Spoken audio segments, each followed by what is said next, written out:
सभी परीक्षा के लिए महत्वपूर्ण क्वेश्चन। जनरल साइंस 5 क्वेश्चन सभी परीक्षा में बहुत महत्वपूर्ण है, इसे याद रखें। सबसे महत्वपूर्ण है याद रखना, सबसे महत्वपूर्ण है याद रखना। पहला क्वेश्चन, मनुष्य के कानों में कितना हड्डियां होती हैं? मनुष्य के कानों में कितना हड्डियां होती हैं? 6।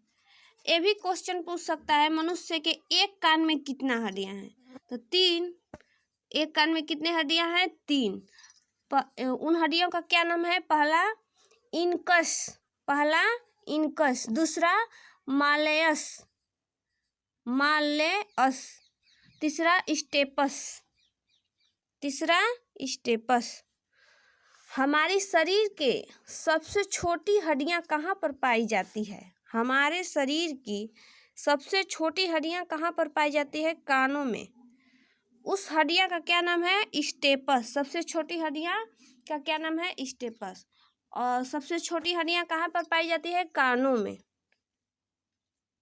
हमारी बॉडी में सबसे छोटी मसल कहाँ पर पाई जाती है? कान में।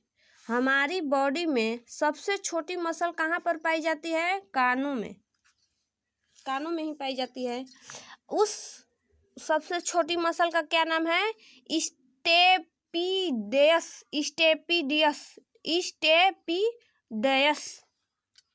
स्टेपिडियस।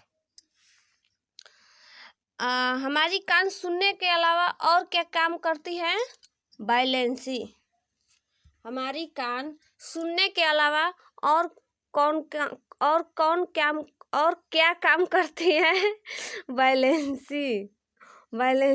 और दूसरा काम क्या करती है? बैलेंस। दूसरा क्वेश्चन, कम तापमान को मापने वाले यंत्र को क्या कहा जाता है? कम तापमान को मापने वाले यंत्र को क्या कहा जाता है? कार्योमीटर। वह कौन सा यंत्र है जो हम सबसे ज्यादा तापमान यंत्र को मापते हैं? पायरोमीटर।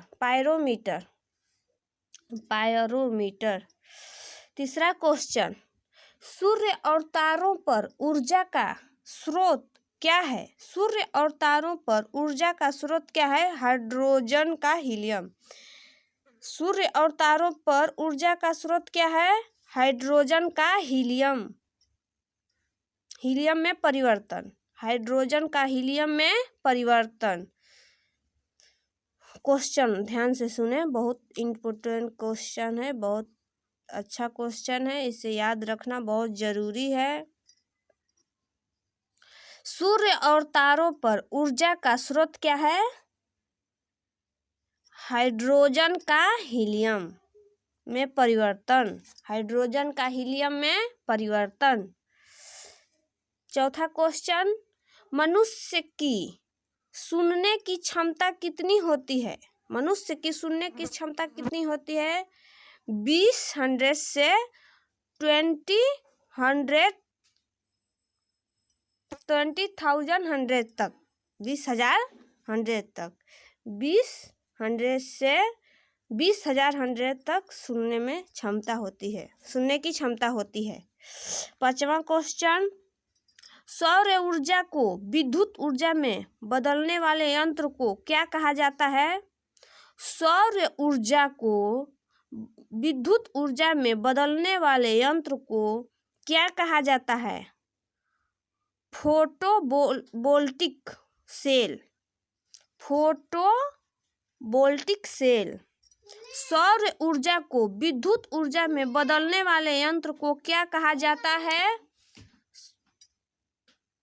सौर ऊर्जा को विद्युत ऊर्जा में बदलने वाले यंत्र को क्या कहा जाता है?